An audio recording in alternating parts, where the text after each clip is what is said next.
Bonsoir, j'espère que vous arrivez à vous connecter et donc bienvenue pour le live de ce soir sur le site ProConta et sur le thème ce soir de la copie gagnante à l'UE1 du DSCG. Voilà. Donc pour me présenter, je suis...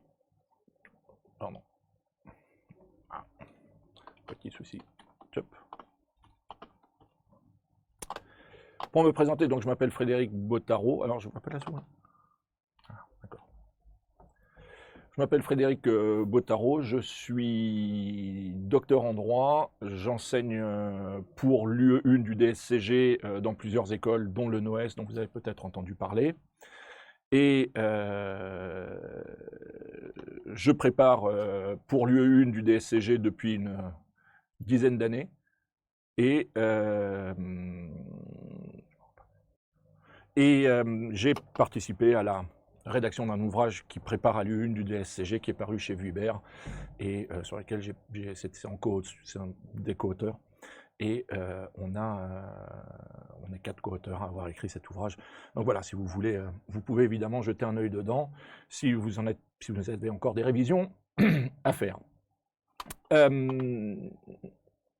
Alors, ce soir, le thème de ce soir, c'est rédiger une copie gagnante, et je pense que c'est quelque chose qui est extrêmement important de savoir rédiger une copie gagnante, parce que en réalité, c'est en grosse partie ça qui va permettre de faire en sorte que vous gagnez des points. C'est vrai que l'UE1, c'est quand même un petit peu du DSCG, c'est quand même un peu l'épouvantail. Parce que, pour deux raisons. D'abord parce que le programme est énorme, d'une part, et puis d'autre part parce que donc bonsoir à tous ceux qui se connectent. Donc l'UE1, c'est évidemment une épreuve très très importante, parce que, et elle fait très peur, parce que le programme est très important, parce que le coefficient est 1,5, parce que c'est l'une des épreuves sur laquelle il n'y a pas de possibilité d'avoir des équivalences, donc vous êtes obligé de la passer, quelles que soient les études que vous avez faites à côté.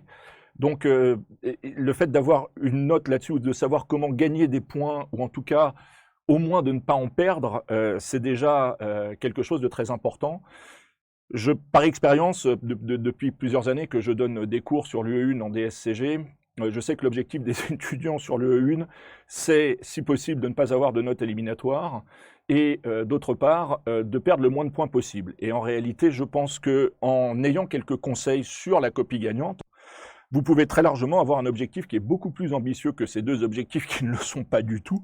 Et cet objectif, c'est d'avoir carrément des points d'avance. Et on va essayer de voir ce soir, en partie, comment vous pouvez arriver à obtenir ces points d'avance sur l'UE1, qui, par ailleurs, est un épouvantail. Alors, on va quand même faire quelques petits rappels sur l'épreuve de l'UE1 du DSCG.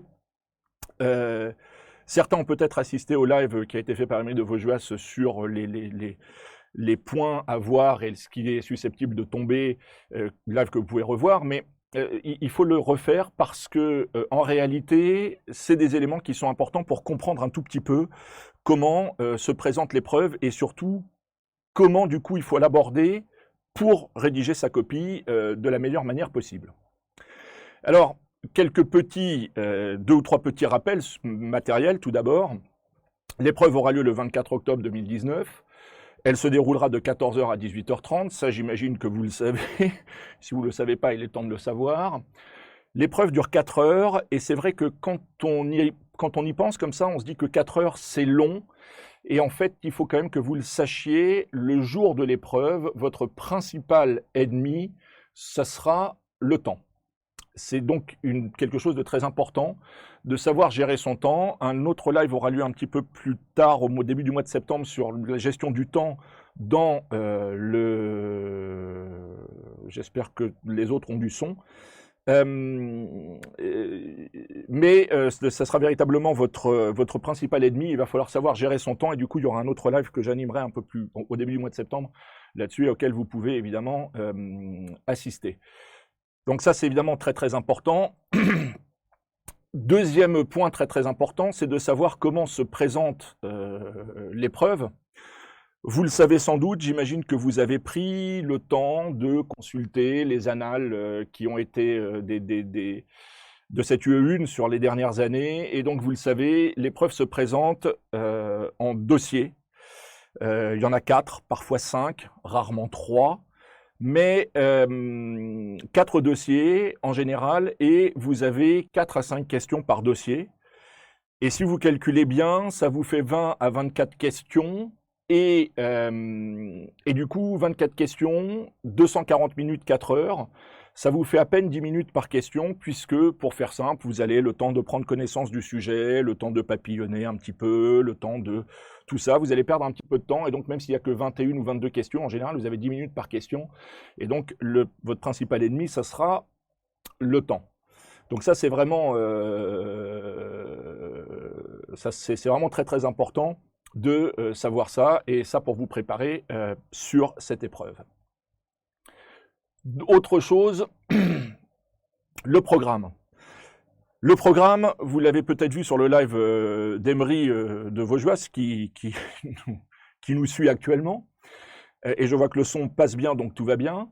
Alors, le programme, le volume du programme est très important. Je reviens très brièvement dessus. Ça commence par le droit des contrats, puis le droit pénal, puis le droit de la concurrence. Puis vient une partie sur le droit fiscal, une grosse partie sur le droit des sociétés, puis la transmission de l'entreprise, les difficultés de l'entreprise, la disparition de l'entreprise, et le droit des associations, avec un petit peu là-dessus de droit de l'environnement et de droit de l'informatique. C'est un programme qui est très très varié, et ce qu'il faut absolument que vous compreniez, c'est très très important, c'est que il faut accepter de ne pas tomber dans l'encyclopédisme. C'est-à-dire, j'ai par expérience, là aussi, depuis des années, j'ai des étudiants qui veulent absolument tout savoir sur tout, et qui disent « je saurai à peu près tout sur toutes les matières qui sont au programme », et que les choses soient très claires, vous ne pourrez pas savoir tout ce qui est au programme, ça n'arrivera pas. Il faudrait pour cela que vous ingurgitiez probablement 7 ou 8 000 pages, et que vous les connaissiez et que vous les maîtrisiez, et je pense qu'il est assez clair que cela n'arrivera pas. Et c'est ça, ce que je veux vous dire par là est très important, parce qu'en réalité, l'objectif n'est pas du tout au DSCG de vérifier vos connaissances. L'objectif est de vérifier que vous avez compris les concepts, que vous avez compris le système, que vous avez compris que en dehors de la connaissance, il faut que vous montriez que vous avez compris. Et j'insiste là-dessus parce que certains d'entre vous ont probablement passé le DCG l'année dernière, l'ont obtenu en acquérant des connaissances, et je crois qu'il faut bien distinguer, bien faire la différence entre, d'une part, le DCG, où c'était véritablement de la connaissance qu'on va vous demander d'avoir et de montrer que vous l'avez acquise, et d'autre part, le DSCG, où l'objectif est plus de montrer que vous avez compris ce que vous avez appris, et c'est très important parce que, évidemment, l'approche et du coup la copie que vous allez devoir rédiger pour être gagnante n'est pas juste un exposé de connaissances. Voilà. Du coup, l'objectif quand même, ces rappels étant faits, l'objectif, je le rappelle, c'est pour ce soir de proposer, de vous indiquer comment proposer une copie gagnante. Alors, la copie gagnante, et du coup pour ça, on va se mettre de l'autre côté du miroir, c'est-à-dire on va essayer de se placer du point de vue du correcteur du DSCG. Il faut comprendre comment fonctionne un correcteur de DSCG, je peux vous le dire parce que j'ai corrigé pas mal de copies de DSCG, aussi bien à l'Intec et à l'État. Alors je réponds tout de suite à Claire Petit, est-ce qu'il faut plus s'exercer qu'apprendre? Je pense que une fois que vous avez appris, mais si vous avez le DCG, vous avez déjà une grosse partie de la connaissance. En effet, il faut s'exercer et on verra ensuite comment vous pourrez, ou en tout cas comment ProConta peut éventuellement vous aider à vous exercer. Donc, ce qu'on va essayer de faire ce soir, c'est d'abord de commencer par voir un petit peu quelle est la psychologie du correcteur, donc de se placer, ce que j'ai indiqué, de l'autre côté du miroir. Alors, pour que vous sachiez un petit peu comment cela se passe de la manière suivante. En gros, on vous appelle un beau jour en disant « Dis donc, Frédéric, est-ce que tu as envie de corriger des copies pour le DSCG ?» Bon, je vais le dire très clairement, personne n'a envie de corriger des copies pour le DSCG. Ça n'arrive pas. Enfin, tous mes collègues avec lesquels on enseigne, j'en connais pas un qui disent « Ouais, super, je vais avoir plein de copies à corriger, c'est super, c'est le truc que j'attendais depuis des années. » Non, ça n'arrive pas. Donc, est-ce que tu as envie de corriger des copies? Non, pas vraiment, mais enfin bon. Et du coup, on dit « Ben oui, parce que ça fait partie du boulot. » Et là, on dit « Bon, est-ce que tu pourrais en corriger 200 ?» Ah, sympa. J'adore corriger 200 copies, c'est un peu le truc dont j'avais envie, quoi. Mais malheureusement, il faut le faire, et du coup, on nous donne 200 copies, et on va les chercher. Et évidemment, les délais qu'on nous donne pour corriger sont relativement faibles. Et donc, ce qu'on attend, c'est surtout de faire très simple, hein, c'est de faire en sorte que ces copies soient évacuées le plus rapidement possible. Et c'est ça qu'il faut bien comprendre, c'est que du coup, on a peu de temps pour corriger, et on n'aime pas ça. On n'a pas envie de corriger les copies. Ça nous agace. Mais notre objectif, c'est qu'il faut les corriger quand même. Il faut les corriger consciencieusement. Il faut les corriger dans les délais. Et je vous le rappelle, ces délais sont très serrés. Alors évidemment, vous allez dire, mais non, les délais ne sont pas serrés. On a les résultats 3 mois après. Mais si, on a quand même des délais de correction qui sont assez serrés. Et donc, il faut vraiment qu'on se débarrasse de ce travail que franchement, on n'a pas envie de faire. Alors, à partir du moment où on sait que le correcteur a beaucoup de copies à corriger, à partir du moment où on sait qu'il n'a pas envie de corriger ses copies, il va falloir arriver à se positionner par rapport au correcteur pour tenir compte de cet aspect psychologique et tenir compte de ses paramètres.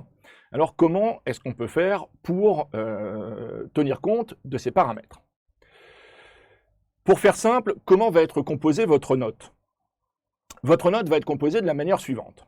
Bien entendu, ce qui sera noté en premier, ce seront vos connaissances, et que les choses soient très claires, et donc pour répondre aussi, pour développer un petit peu la réponse que j'ai faite à Claire Petit tout à l'heure,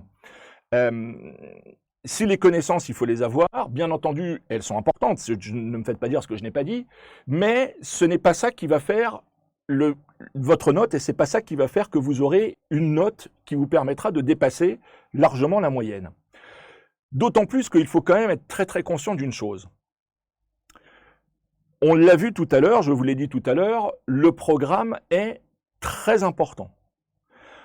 Si le programme est très important, il est bien évident que le niveau de connaissance que vous pourrez acquérir sera probablement insuffisant pour dire « je vais tout baser sur les connaissances et grâce à ces seules connaissances, je vais arriver à avoir 8, 9, 10, 15, 12, 17, peu importe. » Les seules connaissances ne suffiront pas. Elles sont évidemment très importantes, mais elles ne sont pas déterminantes.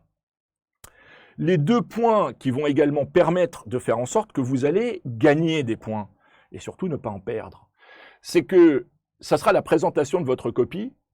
Présentation de la copie qui est super importante. Pourquoi? Parce qu'en réalité, c'est pas un oral, c'est un écrit. Vous ne parlez pas au correcteur. Vous n'avez pas la possibilité d'exposer votre point de vue. Vous n'avez pas la possibilité de faire bonne impression en discutant avec lui. Et en conséquence, cette copie, c'est le seul intermédiaire qu'il y aura entre vous, en tant que candidat, et votre correcteur. Et donc, il faut absolument qu'en termes de présentation, cette copie soit suffisante pour permettre au correcteur de dire « tiens, bah, lui, j'ai envie de lui donner une bonne note », parce que c'est ça qu'on recherche. Et puis le deuxième point très important, qui est au croisement entre le fond et la forme, c'est évidemment le fait qu'il va falloir respecter la méthodologie, ce qui est un aspect absolument primordial. Et bien entendu, cette méthodologie va varier en fonction de la question posée, et cela apportera ou appelle des développements beaucoup plus importants, mais qu'on verra là encore dans un autre, qu'on verra éventuellement, qu'on développera dans un autre live. Ce n'est pas l'objectif ce soir, mais on va quand même en parler un petit peu parce que dans la copie gagnante, il y a évidemment un aspect méthodologique qui est très, très important. Alors, comme je l'ai dit, l'objectif, pour ne pas perdre de points, c'est qu'il faut tenir compte du fait que le correcteur, 1, n'a pas envie de corriger votre copie, que 2, il a des délais qui sont très longs, très court pour corriger, et qu'en conséquence, il faut absolument tenir compte des 2 paramètres suivants.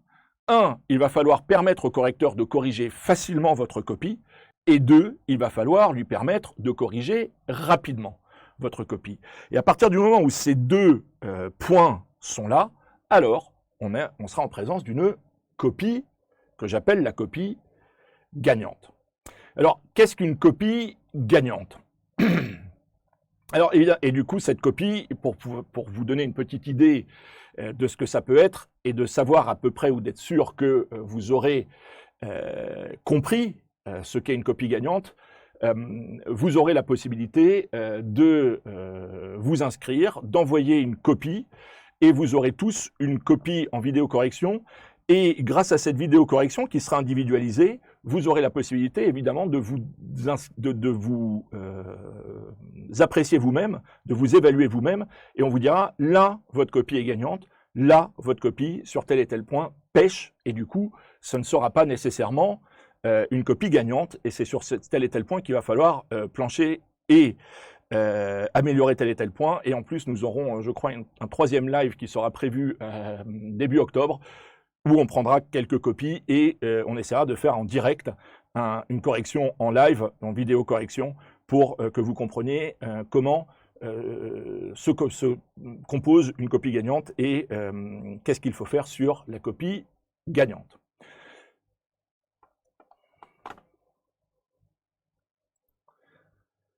Dernière petite précision également, sachez que le PowerPoint que vous voyez défiler au fur et à mesure fait également, vous pourrez le télécharger à la fin de ce live, et qu'en conséquence, pas besoin d'essayer de prendre des notes ou quoi que vous vouliez, vous aurez le support, et en plus de ça, vous pourrez accéder à ce live en replay par la suite, donc vous pourrez revenir si jamais il y a des choses qui ne vous semblent pas nécessairement très claires, ou s'il y a des choses sur lesquelles vous voudriez, ou il y a des choses que vous voudriez réentendre.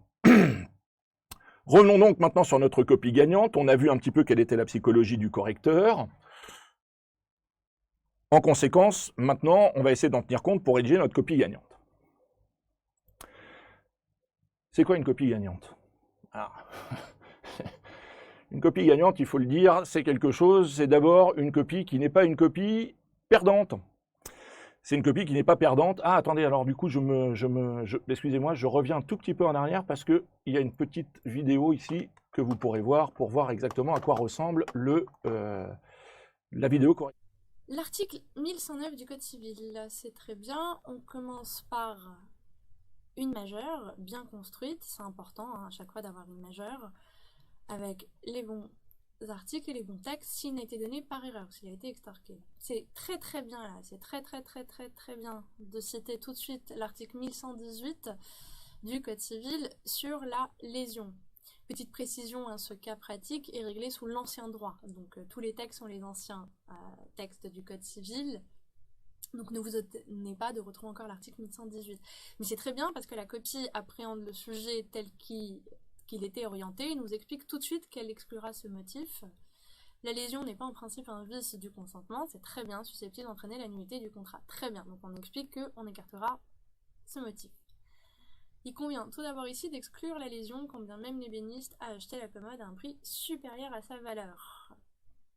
Oui, exactement, puisqu'en plus, si la lésion existe pour certains textes spéciaux, ça ne s'applique pas ici. On aurait peut-être pu un tout petit peu préciser que s'agissant d'une vente mobilière, il n'y a aucun texte spécial. La nullité pour dol doit également être écartée car nous manquons ici d'informations pour le caractériser. C'est un tout petit peu plus discutable. On aurait aimé, alors c'est vrai, mais on aurait aimé quand même quelques petites...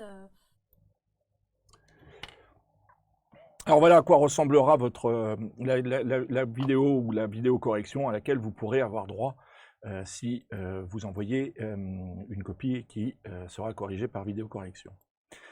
Alors vous avez reconnu, c'était une épreuve de droit, et notamment de droit civil sur le droit des contrats. Donc revenons sur notre copie gagnante. La copie gagnante, c'est quoi donc? C'est une copie qui n'est pas perdante. Alors c'est vrai que quand je dis ça en cours, ça fait toujours beaucoup sourire mes étudiants, voire ça les fait franchement rigoler. Et en réalité, l'objectif, c'est surtout que vous compreniez bien que s'il est difficile de définir ce qu'est une copie gagnante, en revanche, il est assez simple de dire ce qu'est une copie perdante. Et donc l'objectif, c'est déjà de faire une copie qui n'est pas perdante, c'est-à-dire une copie sur laquelle vous ne perdrez pas de points. Alors, c'est quoi une copie perdante? La copie perdante, c'est celle que le correcteur n'a pas envie de corriger. En conséquence, l'objectif, c'est déjà au moment où il va prendre votre copie, c'est de faire en sorte qu'il ne soit pas défavorablement disposé à votre égard, qu'il ne se dise pas « Ah tiens, cette copie, j'ai pas envie de la corriger ». C'est ça l'objectif, c'est de faire en sorte que, sans vraiment dire, sans non plus en sorte qu'il saute de joie, hein, ça n'arrivera pas, mais c'est de faire en sorte qu'il ne se dise pas cette copie, j'ai pas envie de la corriger parce que elle va me prendre trop de temps, parce que du coup je ne vais pas pouvoir tenir les délais, les 5 à 6 copies par heure que je peux faire. J'ai pas envie, ça va me ralentir, je vais être obligé de passer du temps là-dessus. Bref, ça serait la copie perdante. Alors, du coup, pour la copie gagnante, question de fond, question de forme, commençons par la forme. Et tout d'abord, le premier contact que le correcteur a avec votre copie. Quel est le premier contact que votre correcteur a avec votre copie? C'est évidemment la question que vous devez vous poser, et là vous comprendrez ce que signifie ou ce que c'est que la psychologie du correcteur. Alors d'après vous, quel est le premier contact que le correcteur a avec votre copie? Je vous pose la question. Et du coup, je vous invite à essayer de répondre, et j'essaierai de lire vos messages sur Facebook.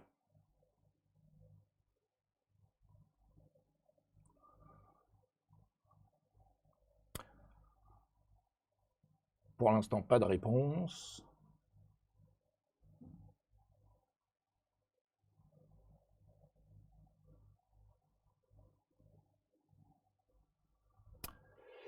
Alors, on a la présentation pour Bertrand, la présentation de la première page pour Moussa. La réponse, c'est pas ça. J'attends encore quelques instants pour voir. La présentation d'intro, non, c'est pas le premier contact pour Claire Petit. Ce n'est pas le premier contact que le correcteur a avec votre copie. Non, toujours pas. La présentation, l'écriture, toujours pas.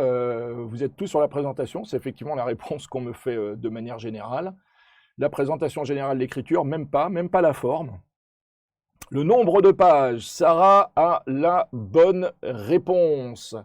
Sarah a la bonne réponse, pour faire simple. Le premier contact qu'en effet le correcteur a avec votre copie, c'est pour faire simple, son poids. D'accord? Son poids, c'est-à-dire pour faire simple, comment ça se présente, c'est ce que vous voyez sans doute apparaître, c'est les deux tas de copies. C'est-à-dire qu'en réalité, quand on arrive, on a notre tas de copies qui est à corriger. Voilà. Ici, notre tas de copies à corriger. Et là, on a le tas de copies corrigées. Et ce qu'on aimerait faire en tant que correcteur, ça serait que très rapidement, ça fasse comme ça. Et que du coup, on n'ait plus rien à corriger et que toutes les copies sont corrigées. Mais, et malheureusement, il faut quand même le dire, on aimerait bien que ça fasse comme ça, mais en général, ça fait plutôt comme ça. Ah.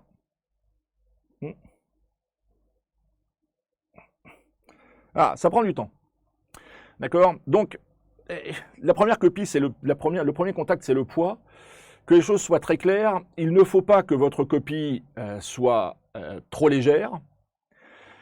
Pourquoi? Parce qu'une copie trop légère, alors c'est vrai que le correcteur aime beaucoup. Le correcteur aime beaucoup les copies légères. On aime bien les copies blanches, il faut quand même le dire.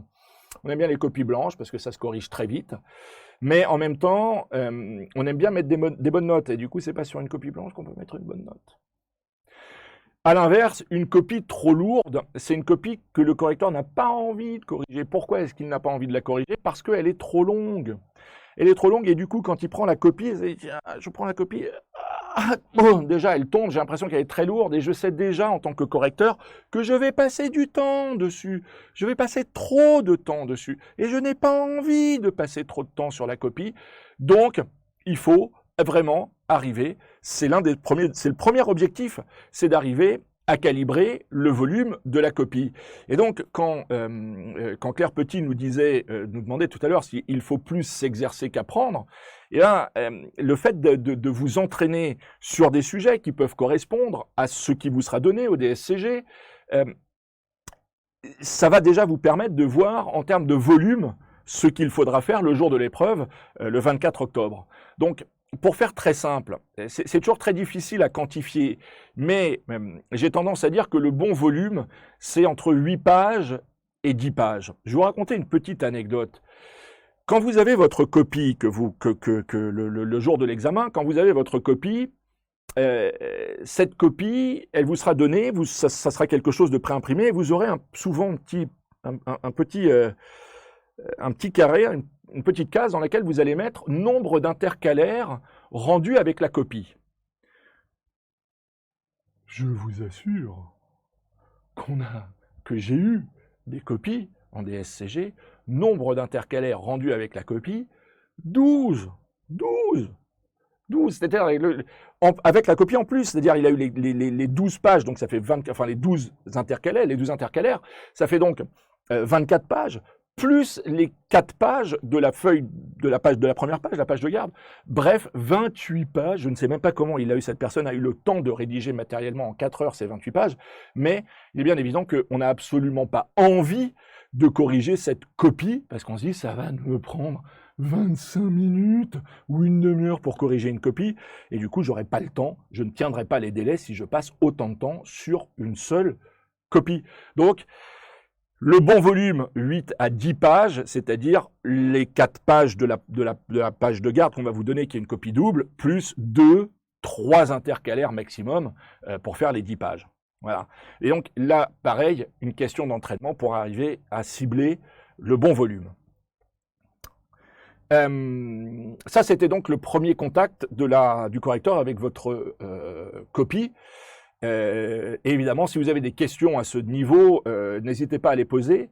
À peine est-il besoin de le dire. Je suis désolé, je vais passer sans doute pour un misogyne, mais on constate que souvent ce sont les demoiselles qui écrivent un petit peu plus gros. Et donc, mesdemoiselles, je suis désolé, mais il va falloir que vous fassiez, pour celles d'entre vous qui écrivent gros, et si vous le savez, eh ben, faites un jour, pendant 4 heures, l'effort d'essayer d'écrire un tout petit peu plus petit que ce que vous faites d'habitude pour arriver à tenir ce volume de 8 à 10 pages. Voilà, donc évidemment, bien entendu, si à ce stade-là vous avez des questions, mais franchement, je sais que l'écriture c'est quelque chose qui est très personnel et que du coup c'est très difficile de vous demander de la changer. Je ne vous demande pas de changer votre écriture, je vous suggère d'essayer d'écrire. Si vous savez que vous écrivez très gros, je vous suggère d'essayer d'écrire un tout petit peu plus petit. Pas de questions, a priori. Bon, donc on peut passer à la suite. Quel est le deuxième contact? Donc une fois que le correcteur a récupéré votre copie sur le tas des copies, malheureusement, trop abondamment fournies, des copies qui restent à corriger, quel est le deuxième contact que le correcteur a avec votre copie? Là, pareil, comme tout à l'heure, je vous laisse quelques secondes pour essayer de répondre.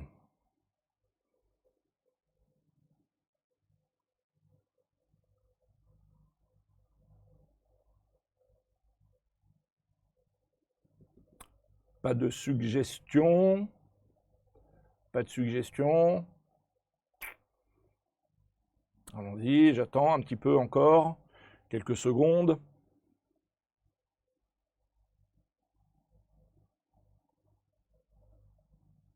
Ah, la présentation. La présentation selon Moussa. L'orthographe et la grammaire pour Bertrand.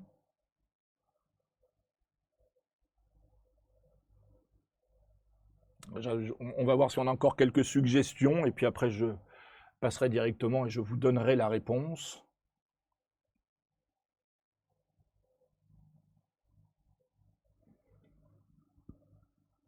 La propreté, selon Moussa, effectivement, la propreté est clairement c'est certainement quelque chose d'important.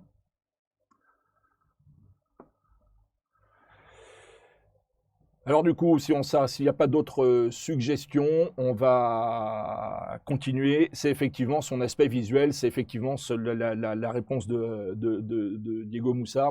Et effectivement, la bonne réponse, c'est son aspect visuel. Mélanie nous donne également la présentation. Nassima, la lisibilité et l'écriture. Mélanie, les dossiers et réponses. Alors, Mélanie, un petit peu, on verra ça un petit peu après sur les dossiers et réponses. Mais effectivement, la présentation est, il faut quand même que vous le sachiez, la lisibilité selon Sarah. Oui, la présentation de la copie est ultra importante. Vraiment très très importante.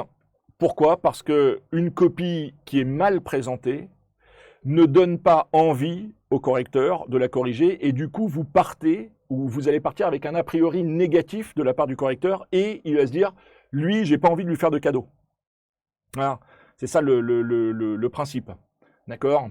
Donc, ce qu'il faut absolument éviter, ce sont deux choses. C'est d'abord la copie torchon. La copie torchon, évidemment, on va voir après ce qu'est une copie torchon, mais vous vous doutez d'un petit peu de ce que c'est. Et la deuxième chose qu'il faut éviter, assez curieusement, c'est ce que j'appelle les copies chatoyantes. Alors, c'est quoi une copie chatoyante? On va voir un petit peu tout ça et on va essayer de l'illustrer avec quelques exemples. Alors, la copie torchon, tout d'abord, c'est quoi? Ah, c'est une copie, il faut quand même le dire, avec plein de ratures. On en voit beaucoup, des copies avec plein de ratures. Vous ne pouvez pas imaginer à quel point c'est fréquent. On a des copies avec des renvois. Des renvois, vous savez, alors vous dites, vous avez écrit quelque chose, et puis vous vous rendez compte que vous avez peut-être oublié un petit truc, et du coup vous dites, bah, il faut que je rajoute ça. Mais comme vous avez déjà écrit autre chose, bah, qu'est-ce qui se passe? Et bah, du coup, vous allez mettre un petit astérisque, et puis vous allez dire, on renvoie voir là-bas. Mais ça, le correcteur, il n'a pas envie. Il n'a pas envie de voir ça. Pourquoi? Parce que le fait d'aller regarder la suite de la réponse, peut-être une page ou une page et demie plus loin, il n'a pas envie de le faire. Pourquoi? Parce que ça lui fait perdre du temps. Et donc, il n'a pas envie de faire ça. D'accord? Donc, on évite ce genre de choses avec des ratures, des renvois, ou alors encore pire, sachez qu'on l'a vu, alors c'est pas très fréquent, mais les pavés, c'est-à-dire celui qui vous écrit sur la partie gauche de sa copie quelque chose, se rend compte qu'en fait il a oublié quelque chose, il l'écrit à droite et après il l'entoure, vous savez, sur la copie de droite, il vous fait une flèche pour vous dire en fait ça il faut le mettre là. Voilà. Alors, peut-être certains d'entre vous sont en train de rigoler derrière leur écran. En tout cas, quand je raconte ça à mes étudiants, ça fait beaucoup rigoler, mais malheureusement, c'est la réalité de ce qu'on constate sur le volume de copies qu'on corrige. Donc, ça, il faut absolument l'éviter, quoi. D'accord? Ok? Alors, voilà voilà ce genre de choses, hein, ce que vous voyez apparaître à l'écran, là, j'imagine. Ce que vous voyez apparaître à l'écran, voilà, ça c'est le genre de choses qu'il faut éviter. Il faut absolument l'éviter parce que d'abord, le correcteur trouve que c'est pas joli, et puis surtout, pourquoi est-ce qu'il faut l'éviter? Parce que, en voyant ça, le correcteur pense immanquablement la chose suivante. Il pense que vous n'aviez pas réfléchi avant d'écrire. Et ça, il faut absolument être conscient du fait que forcément, le correcteur, surtout sur une matière juridique, vous en voudra d'avoir l'impression que vous n'avez pas réfléchi avant d'écrire. Alors évidemment, c'est très embêtant. Pourquoi? Parce que vous vous dites, oui, alors, sauf que si demain, j'imagine que la plupart d'entre vous, derrière leur écran, sont en train de se poser la question, non, alors demain, j'arrive à l'examen, on me donne mon sujet, je me rends compte que je n'ai pas tout mis, et du coup, qu'est-ce qu'il faut que je fasse? Ça veut dire qu'il va falloir que je fasse des ratures, il va falloir que Comment je vais faire? Ah, malheureusement, ce que je vais vous dire ne va pas vous plaire. Deux choses. La première chose, c'est que lorsque vous serez demain ou le 24 octobre en examen, c'est pas la peine vraiment d'amener du Tipex, c'est pas la peine d'amener vraiment des effaceurs avec vous. Alors si vous avez un tout petit peu de Tipex comme ça pour corriger une faute d'orthographe, ça passe. Mais si c'est pour enlever 3 lignes, 4 lignes, 5 lignes au Tipex ou pour effacer 5 lignes et ensuite réécrire dessus à l'effaceur, ça il faut oublier, ça fait une copie torchon, ça ne plaît pas du tout au correcteur et donc il faut absolument éviter ça. C'est à la limite même pas la peine de les amener ou presque. Et alors évidemment, vous dites, mais c'est compliqué, moi ça m'arrive, il va falloir que je fasse un brouillon, c'est peut-être une perte de temps, bref, à vous de... Mais ce qu'il faut, et je vous donne un truc, hein, c'est que à partir du moment où vous avez réfléchi avant d'écrire, alors vous n'aurez pas besoin de Tipex, vous n'aurez pas besoin d'effaceur. Alors qu'est-ce que ça veut dire réfléchir avant d'écrire? Réfléchir avant d'écrire, ça veut dire tout simplement la chose suivante. C'est qu'au moment où je commence à écrire ma phrase, ma première phrase est déjà complètement rédigée dans ma tête. C'est pas seulement que je sais, j'ai une vague idée de ce que je veux dire. Non, non. C'est j'ai réfléchi, je sais exactement quel est le déroulé de ma réponse, je sais comment je vais présenter les idées et dans quel ordre. Et une fois que je sais ça, que j'ai structuré ma réponse, alors je commence à écrire. Et au moment où j'écris ma première phrase, j'ai déjà la totalité de la phrase rédigée en intégralité dans ma tête. Et au moment où je commence à écrire la première phrase, je suis déjà en train de réfléchir à la formulation de la deuxième, voire de la troisième phrase. Et si vous arrivez à faire ça, et vous verrez qu'avec un tout petit peu d'entraînement, vous y arriverez, si vous arrivez à faire ça, alors vous verrez que vous n'aurez plus besoin ni de Tipex, ni d'effaceur, ni de tous ces ustensiles qui sont totalement ou qui risquent de vous amener à rendre une copie torchon et donc à perdre des points. D'accord? Donc ça, c'est absolument le truc qu'il faut éviter. Ce qu'il faut également éviter, au-delà de la copie torchon, c'est également la copie que j'appelle la copie chatoyante. La copie chatoyante, c'est un peu l'inverse de la copie torchon. C'est la copie qui est super propre, super léchée, mais en réalité, et alors du coup, comment on les voit? Enfin, il y a des choses que je vais vous raconter quand même un certain nombre de choses. Il y a des copies, franchement, je vous le dis, hein, c'est véritable, c'est véridique, c'est des choses que j'ai vécues en tant que correcteur. On a des copies qui sont, enfin, moi j'avoue quand je les prends, je rigole un petit peu, c'est un peu méchant, mais on a des copies où on a quelqu'un qui a utilisé 4 ou 5 couleurs. Voilà. Il m'écrit question 1 en bleu, il m'écrit, enfin, dossier 1 en bleu, question 1 du dossier 1 en rouge ou en vert, et puis surtout, il prend le temps de souligner, je vous jure que je l'ai vu, alors pas très souvent heureusement, mais je vous jure que j'ai vu ça. Alors,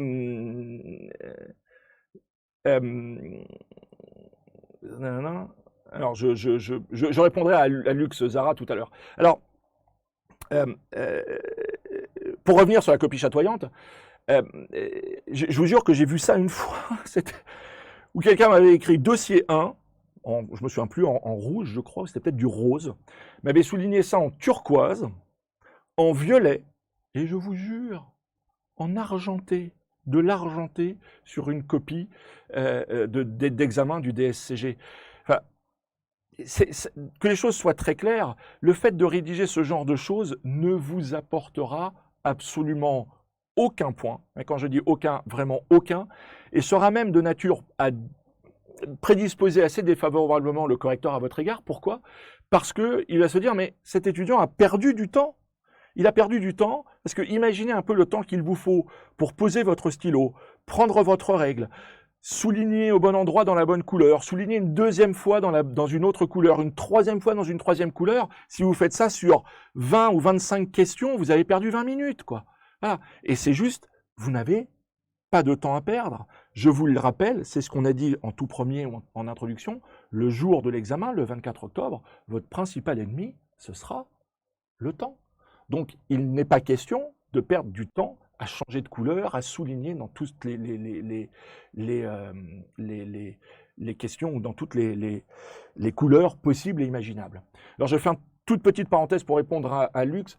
Je complète sur les papiers pour les calculs, alors que les choses soient très claires. Je ne répondrai pas pour d'autres matières que l'UE1, mais je peux vous répondre pour l'UE1. Pour l'UE1, vous n'aurez pas de calcul à faire. Dans aucune des parties du programme, y compris en fiscalité ou sur la partie en réalité que vous appelez fiscalité, mais qui est en réalité une partie de droit fiscal et sur laquelle il n'y a pas de calcul à faire. Donc les choses que vous avez peut-être faites en DCG sur la fiscalité où vous aviez des calculs, sachez que cela ne se produira pas pour le DCG, en tout cas même pas sur la partie fiscalité, je ne parle même pas des autres parties évidemment sur le droit de la concurrence, vous n'aurez de toute façon par nature absolument aucun calcul à faire. Voilà, j'espère avoir répondu à la question de Lux Zara. Est-ce que des questions sur la présentation des copies, chatoyantes, torchons, si vous en avez, allez-y, posez-les. Je passerai ensuite à la partie d'après. Alors voilà quelque chose que vous pouvez faire. Alors il y a un peu de soulignage ici. Si vous voulez souligner, je sais qu'il y a toujours parmi vous des souligneurs compulsifs. Hein, ça arrive, des souligneurs ou des souligneuses compulsifs ou compulsives. Souligner une fois et dans la couleur de la copie, quoi. Enfin, dans la couleur dans laquelle vous écrivez. Voilà. Et à la limite, essayez de ne pas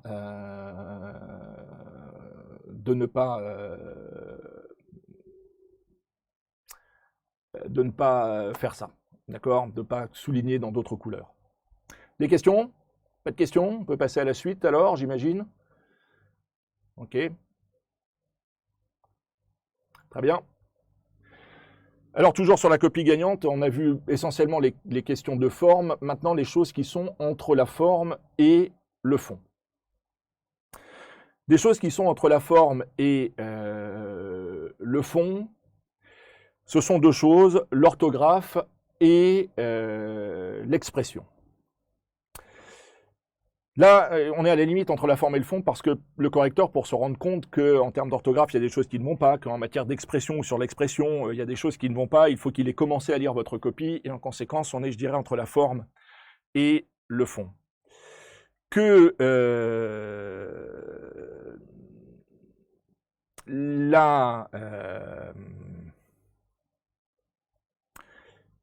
pardon, je lisais vos commentaires et du coup, j'étais un petit peu, je me suis laissé un petit peu de ça. Alors, pour l'orthographe et l'expression, évidemment, deux parties très très importantes de votre copie. L'orthographe tout d'abord.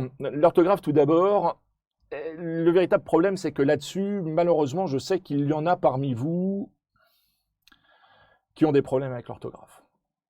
Et évidemment, les corriger maintenant pour dans 3 mois, 4 mois, c'est un peu tard. Est-ce qu'il y a une recette miracle pour améliorer votre orthographe? J'ai un petit peu peur que malheureusement, il n'y en ait pas. La seule petite suggestion qu'on pourrait vous faire est la chose suivante. Si vous avez l'occasion de reprendre des copies qui ont été corrigées par des personnes qui ont porté de l'attention à votre orthographe, reprenez ces copies et regardez les fautes que vous faites parce qu'on se rend compte que, en pratique, il y a les fautes que vous allez faire sont récurrentes. Vous avez un problème avec la conjugaison, vous avez un problème avec le participe passé, vous avez un problème sur un certain nombre d'expressions, je vais dire très bêtement, mais voilà, par exemple, très souvent, c'est-à-dire, bah, je le vois pas très souvent bien orthographié, mais c'est-à-dire, c'est, à, dire, voilà, c'est comme ça que ça s'écrit, malheureusement. Il y a des invariables comme ça qu'il faut connaître. Donc, sur l'orthographe, je pense qu'il n'y a pas vraiment, malheureusement, de recette miracle, sauf peut-être, comme je vous l'ai dit, de suivre, de relire vos copies, des copies que vous avez pu rendre par le passé, et de regarder quelles sont les fautes que vous avez faites, parce que on se rend compte que ces fautes sont généralement récurrentes, et que du coup, si vous arrivez à faire un petit peu attention le jour de l'examen, ça peut évidemment être très favorable, en tout cas en matière d'orthographe. Deuxième aspect très important, l'expression. Je vous rappelle que nous sommes sur une épreuve qui s'appelle gestion juridique, fiscale et sociale. Mais il ne faut pas se méprendre sur exactement ce que ça signifie. Cette épreuve est essentiellement une épreuve de droit, si ce n'est exclusivement une épreuve de droit. C'est-à-dire que de toute façon, la partie droit social est quasiment absente du programme. Elle apparaît un peu en filigrane sur 2 ou 3 aspects, mais c'est vraiment quelque chose d'extrêmement faible dans le programme du DSCGUE1. Et même la partie fiscale, c'est plus, comme je le disais tout à l'heure, c'est plus du droit fiscal que de la fiscalité. Et en conséquence, c'est véritablement une épreuve juridique. Or, il faut le savoir, le droit, c'est avant tout une langue. Et cette langue, il faut que vous donniez à votre correcteur l'impression que vous la parlez. Alors là-dessus, évidemment, est-ce qu'il y a des recettes miracles? J'imagine que pendant les 3 mois et demi ou 4 mois qui nous séparent désormais de l'examen, Vous allez tous encore procéder à quelques révisions. Et du coup, je ne peux que vous inviter à essayer de prendre dans les ouvrages juridiques que vous allez consulter sur la préparation à l'UE1, de les lire lentement, de faire très attention à la terminologie, parce que la terminologie en droit est ultra importante, et d'essayer de vous imprégner du style, de voir comment s'expriment les juristes, parce que c'est véritablement, comment dire, un véritable art juridique que de s'exprimer juridiquement. Il y a une véritable manière de tourner les phrases, et ça, il faut que vous arriviez à vous imprégner de ce style pour essayer de le reproduire. Faites très très attention néanmoins à ce que je dis, parce que quand je dis ça, souvent les étudiants se disent « Oh là là, il faut que ce soit un style très très compliqué, un peu empoulé, c'est du droit, vous vous référez aux arrêts, on a des choses considérant que, attendu que… et vous dites « Oh là là, c'est des phrases super longues, on ne comprend jamais rien à ce qu'on lit, si c'est pas compliqué, c'est pas du droit ». C'est totalement faux, c'est l'inverse. Il faut que votre style soit concis, et il faut qu'il soit, mais qu'il soit précis. C'est ça la concision, c'est quelque chose qui est court et précis. Et donc, vous avez toujours l'impression qu'il faut faire quelque chose de très long, de très compliqué, de très alambiqué, un petit à la limite du pompeux. Et c'est pas du tout ce qu'on vous demande, d'autant plus que, je vous le rappelle, l'objectif c'est que le correcteur corrige très très vite les copies. Et si vous faites un style très très empoulé, très pompeux, il ne pourra pas corriger très vite votre copie. Et en conséquence, il partira avec un sentiment, il sera moins prédisposé, ou il sera moins disposé à être indulgent avec vous. Alors, voilà, on a fait la forme de la copie gagnante. On a fait ce qui était entre le fond et la forme, c'est-à-dire l'orthographe et l'expression. Maintenant, sur le fond, premier aspect sur le fond, l'ordre de traitement des questions. Alors là, c'est une question, quand je donne des cours, c'est une question qui revient vraiment très très souvent, et qui est la suivante. Est-ce que je dois… alors je vous rappelle, hein, d'abord pour bien comprendre, je vous rappelle que le sujet… comment se présente-t-il? On l'a vu au début du cours, au début de ce live. Est-ce que vous pouvez me dire, est-ce que quelqu'un peut me rappeler comment se présente l'épreuve? Comment se présente le sujet? Je vous l'ai déjà dit, mais on verra si vous avez été bien attentif au début.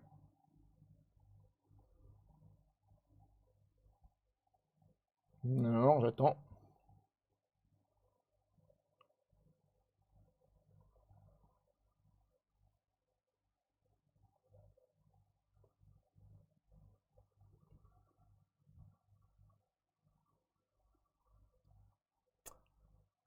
Oui.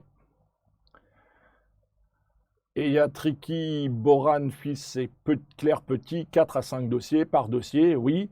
Et il y a non seulement des dossiers, et dans chaque dossier, il y a des questions.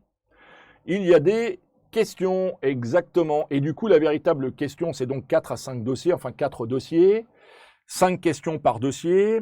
Et du coup, la véritable question que vous vous posez est la suivante en général, ou c'est une question qui est vraiment très très souvent posée, qui est la suivante. Est-ce qu'il faut traiter les dossiers et les questions dans l'ordre, ou bien est-ce qu'il est possible de les traiter dans un ordre différent? Est-ce que du coup, pour avoir la bonne note, le tiercé doit-il être gagnant? Plutôt un quartier, puisqu'il y a 4 dossiers. Est-ce que le quartier doit être dans l'ordre pour être gagnant, ou est-ce qu'il peut être gagnant également dans le désordre? Alors là aussi, je vous laisse me dire ce que vous pensez, ou quelle est la réponse que vous penseriez, ou dont vous pensez que c'est la bonne réponse à la question posée. Est-ce qu'il faut absolument traiter les dossiers et ou les questions dans l'ordre dans lequel ils apparaissent dans le sujet qui vous est proposé?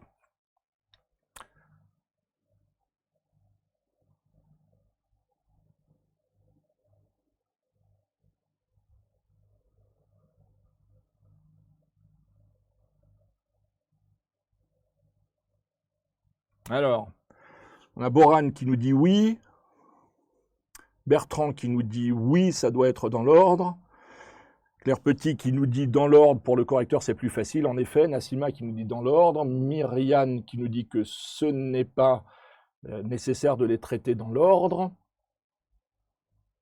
J'attends encore quelques secondes.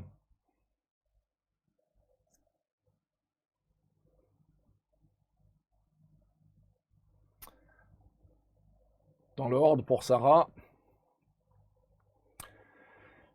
Alors, je rappelle quand même, alors du coup on va répondre, hein, globalement vous avez plutôt répondu qu'il fallait répondre dans l'ordre, alors est-ce que c'est la bonne réponse ou pas? Alors bien entendu, dans la mesure du possible, vous pouvez traiter les dossiers, vous traiterez les dossiers et les questions dans l'ordre. L'objectif quand même est toujours de faire en sorte de faciliter le travail du correcteur, c'est-à-dire de faire en sorte qu'il puisse corriger rapidement votre copie. Et c'est quoi, du coup, comment est-ce qu'on va arriver à le faire? Bah, il va falloir distinguer les dossiers des questions. Les dossiers, à la limite, si vous ne les traitez pas dans l'ordre, c'est un petit peu moins grave. En revanche, à l'intérieur du dossier, les questions qui sont dans le dossier, il faut absolument les traiter dans l'ordre. Alors, il faut un petit peu se mettre dans la psychologie ou dans la tête du correcteur. Ce qu'il faut quand même que vous sachiez, c'est qu'à partir du moment où vous allez traiter les dossiers dans un ordre qui n'est pas celui dans lequel ils apparaissent dans le sujet, le correcteur sait très bien que si vous commencez par traiter le dossier 3 et pas par le dossier 1, il sait que ça veut dire que vous êtes plus faible sur le dossier 1 que sur le dossier 3. Et en conséquence, quand il abordera le dossier 1 à la fin de sa correction, il sait que là, peut-être, je vais pouvoir chercher une petite bête, il va être un petit peu plus attentif. Donc, dans la mesure du possible, traitez les dossiers dans l'ordre, mais si vous ne les traitez pas dans l'ordre, ce n'est pas trop grave, ça peut encore passer. En revanche, dans chacun des dossiers, il faut absolument que les questions soient traitées dans l'ordre.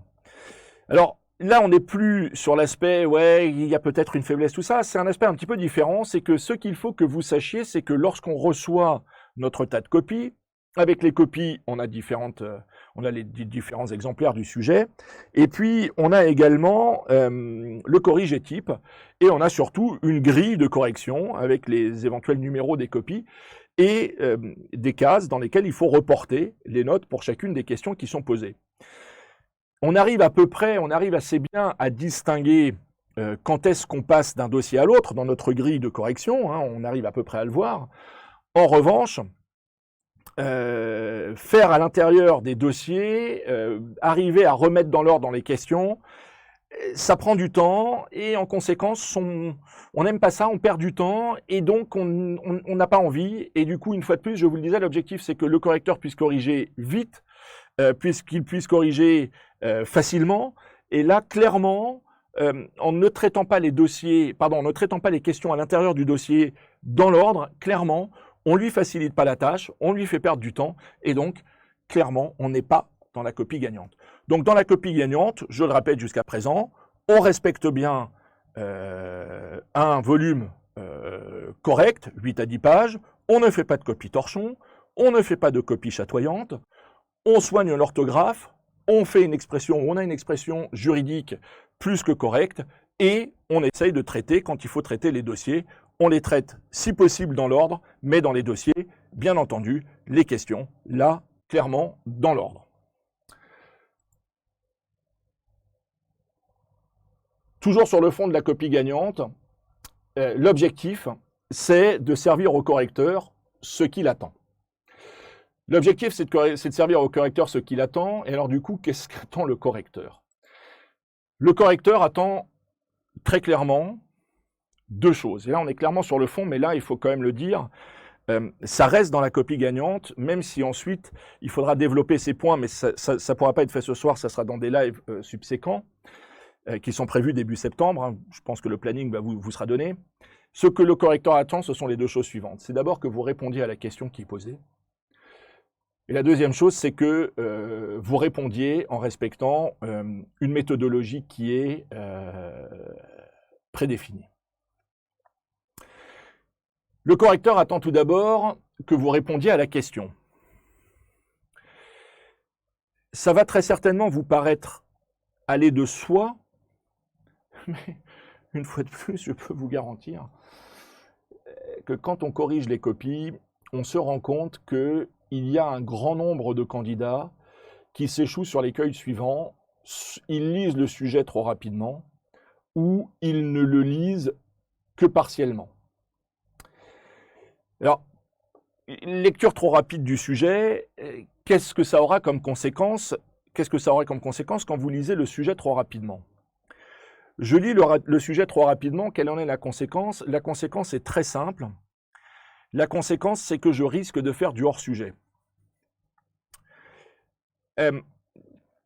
Voilà, vous allez lire votre sujet, vous allez voir un truc, vous allez voir concurrence déloyale, et du coup, vous partez sur les pratiques de concurrence déloyale, et en fait, on vous pose une question sur une pratique anticoncurrentielle.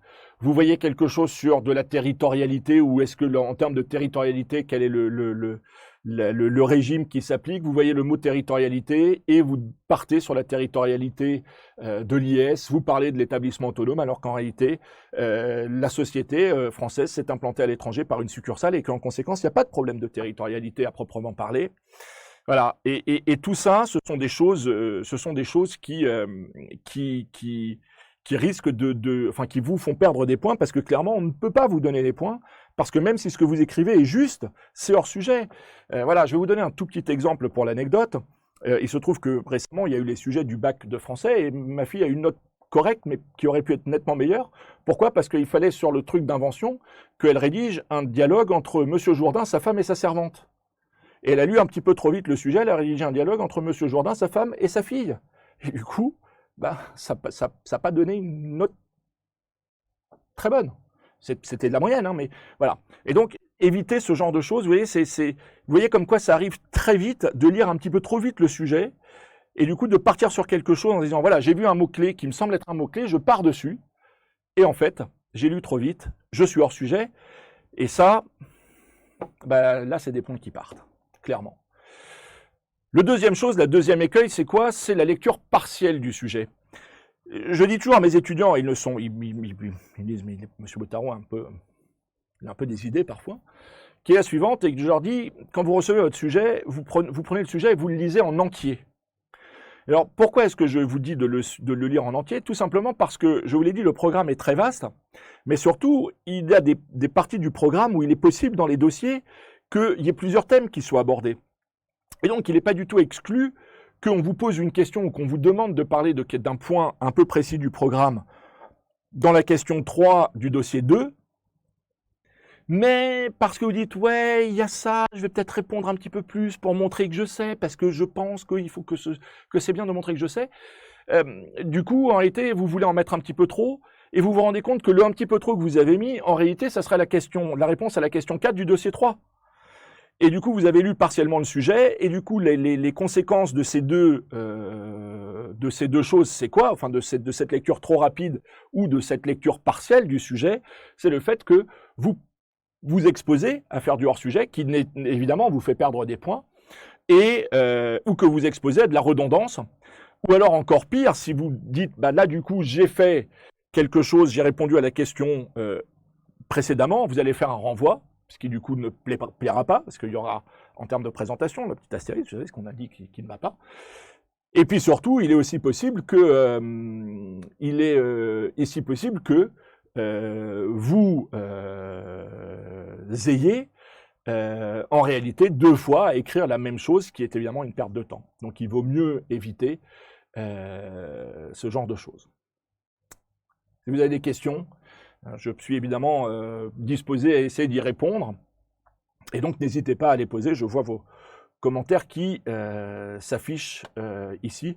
Donc, n'hésitez pas, si vous avez des questions, à les poser.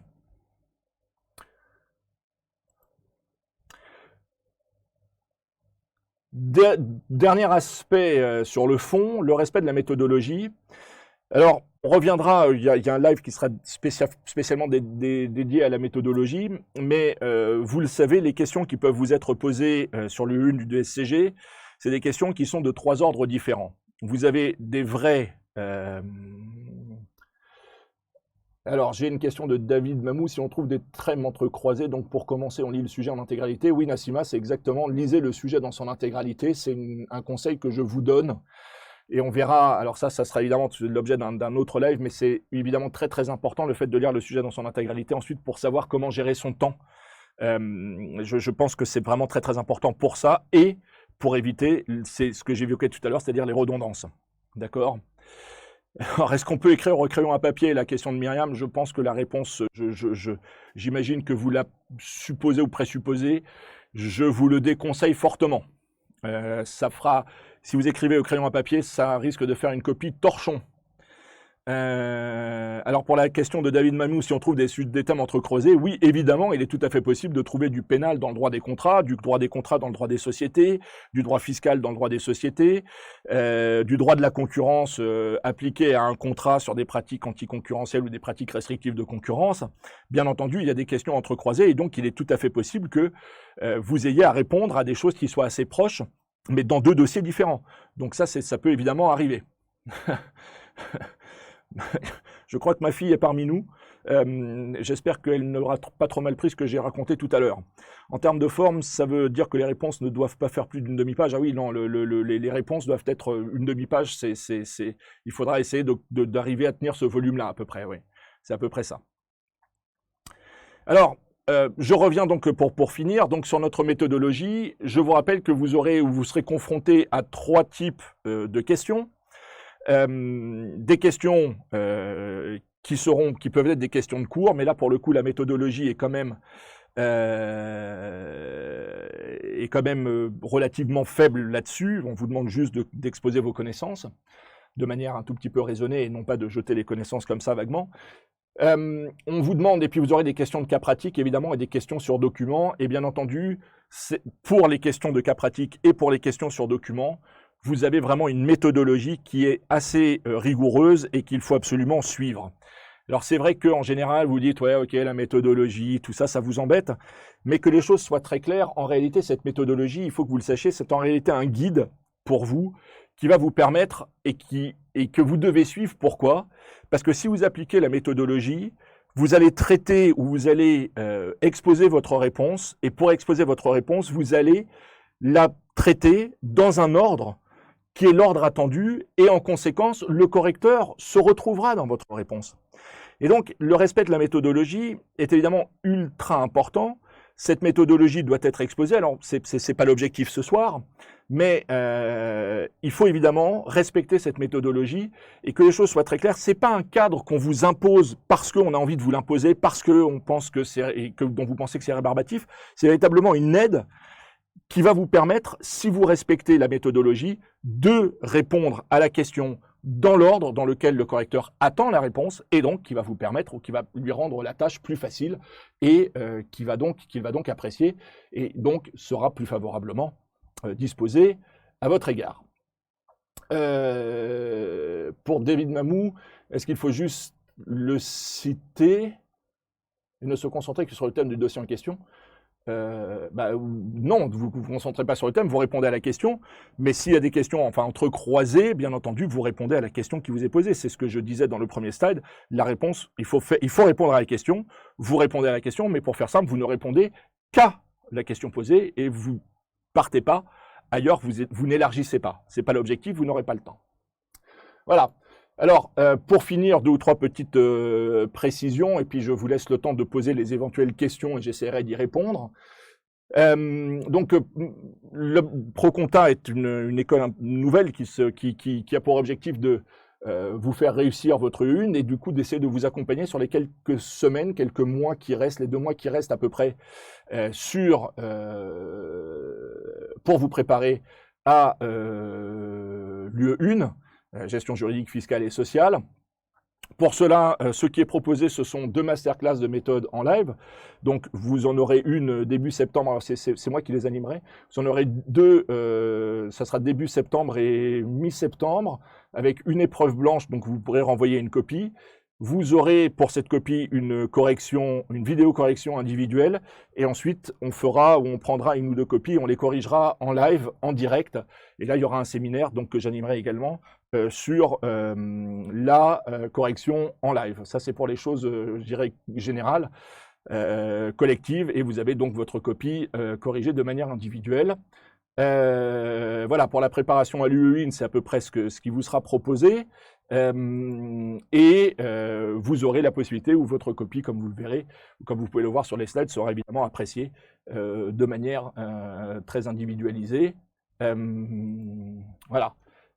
Je vous laisse prendre connaissance des éventuels tarifs. Sachez que vous ne prenez pas beaucoup de risques, puisque le tarif est relativement, je pense, remunéré. Et puis c'est surtout que si vous, malgré les conseils que nous vous donnons, vous ne parvenez pas à obtenir la moyenne, à valider cette UE1, sachez que ProConta se propose de vous rembourser les sommes que vous aurez exposées, à condition, bien entendu, d'avoir suivi les 3 masterclass, que ce soit en direct ou en replay, d'avoir rendu votre copie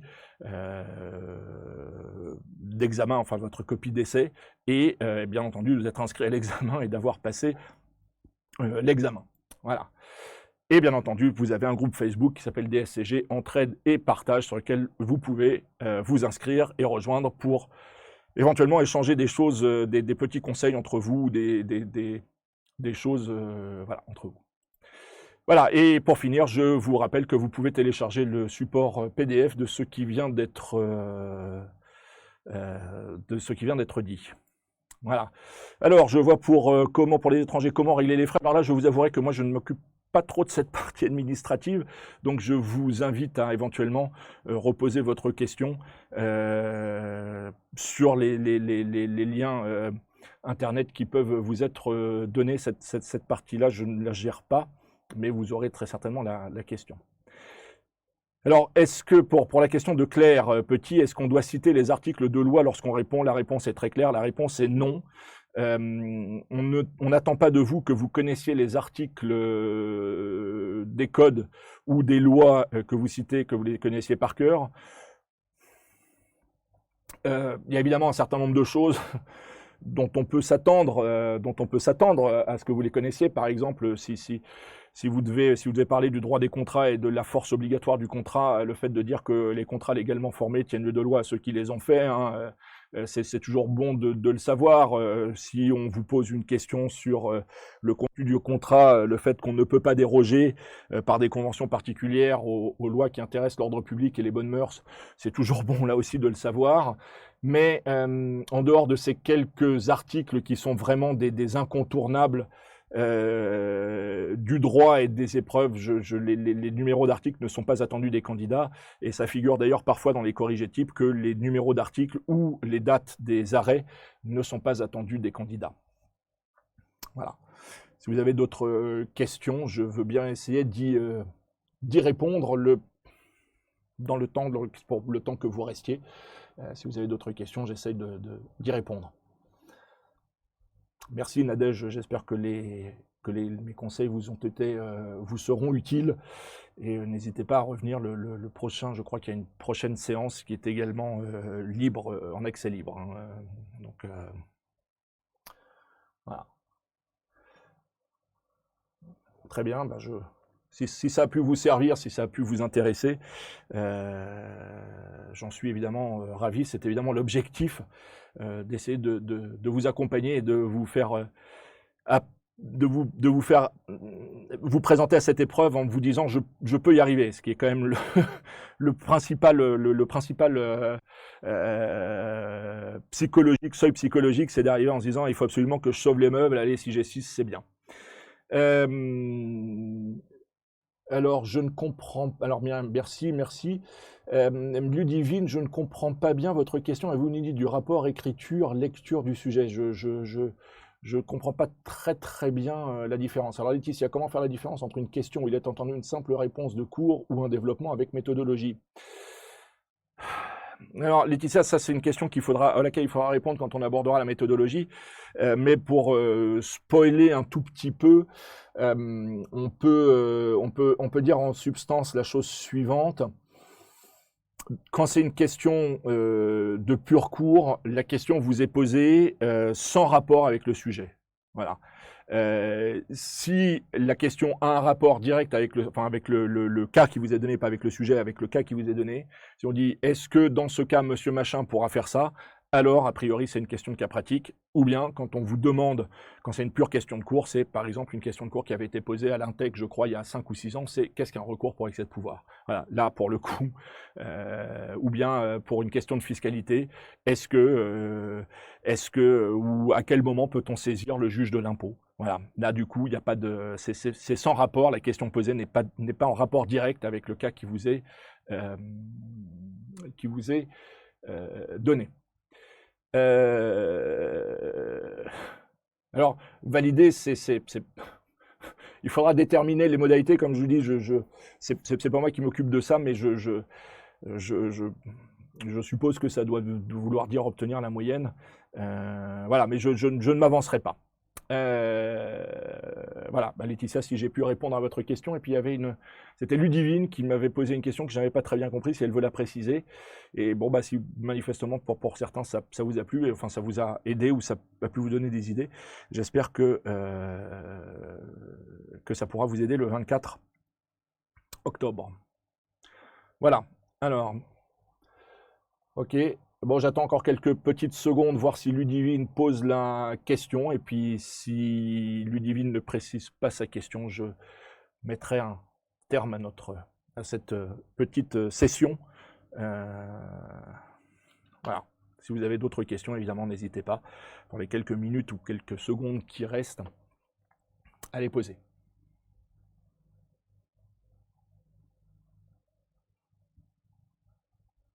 Ah, je pensais autant passer à lire le sujet sur les 4 heures. Alors ça c'est toujours une question qui devra se poser dans le cadre de la gestion du temps.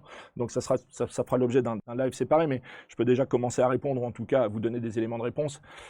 Je pense que sur le temps passé sur le sujet, j'ai tendance à dire il faut quand même y consacrer un petit quart d'heure. Pour savoir un petit peu, pour être sûr, pour voir d'abord quelles sont les questions qui sont posées d'une part, et d'autre part, quelles sont celles auxquelles vous pouvez répondre. Mais je pense que 12 à 15 minutes, c'est à peu près le temps qu'il faut y consacrer. Et en fait, même si vous pensez ou si vous dites, ouais, mais en réalité, c'est perdre du temps, en réalité, je pense que ce temps, ces 10 ou 15 minutes que vous consacrez à la lecture du sujet une première fois pour le lire, en réalité, peut vous faire gagner beaucoup de temps par la suite. Et ça, je développerai ça dans le prochain live. Alors, pour répondre à Nassima, est-ce que j'ai une idée des sujets qui peuvent tomber ? En ce qui me concerne, j'avoue que je n'aime pas faire des pronostics, parce que quand j'ai mes étudiants devant moi et que je fais des pronostics et qu'ils s'avèrent faux, après les étudiants ne sont pas très contents. Donc en ce qui me concerne, je ne fais pas beaucoup de pronostics. Mais Emery de Vaugeas, lui, a fait un recensement sur c'est une vidéo à laquelle vous pouvez accéder, vous pouvez la télécharger et la regarder en replay. Il a fait il a décortiqué les sujets qui sont tombés ces dernières années et a fait une extrapolation statistique sur ceux qui tombent. Et effectivement, le constat qu'il fait, que 80% des questions portent sur 20% du programme, globalement se vérifie pour lieu 1. Et c'est vrai que c'est souvent des questions qui reviennent souvent, et donc il y a un certain nombre de choses sur lesquelles auxquelles vous pouvez vous attendre. Voilà. Comment répondre à un cas pratique ? Là, c'est un noir qui vient de nous rejoindre, c'est peut-être un petit peu... c'est peut-être un tout petit peu tard là, parce que ça vient de finir, j'en suis absolument navré pour vous.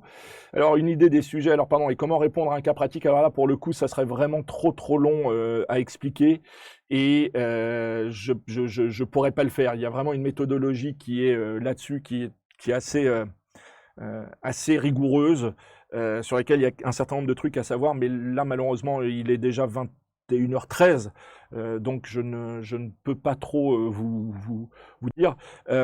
Cette formation-là, tout de suite, celle qu'on vient de faire pour Marwan El Asri, la formation, je pense, n'est pas encore en ligne, elle va l'être, mais je pense que vous avez déjà accès à la formation qui a été faite au live, qui a été fait par Emery de Vaugeas, et donc vous pouvez peut-être le faire, mais elle sera en ligne, je pense, demain ou après-demain. Ce qui vient d'être dit ce soir sera normalement en ligne demain ou après-demain. Voilà. Des questions ? S'il n'y a plus de questions, je vais vous remercier pour votre attention. Je vous remercie d'être resté jusqu'à 21h15. Et je vous dis...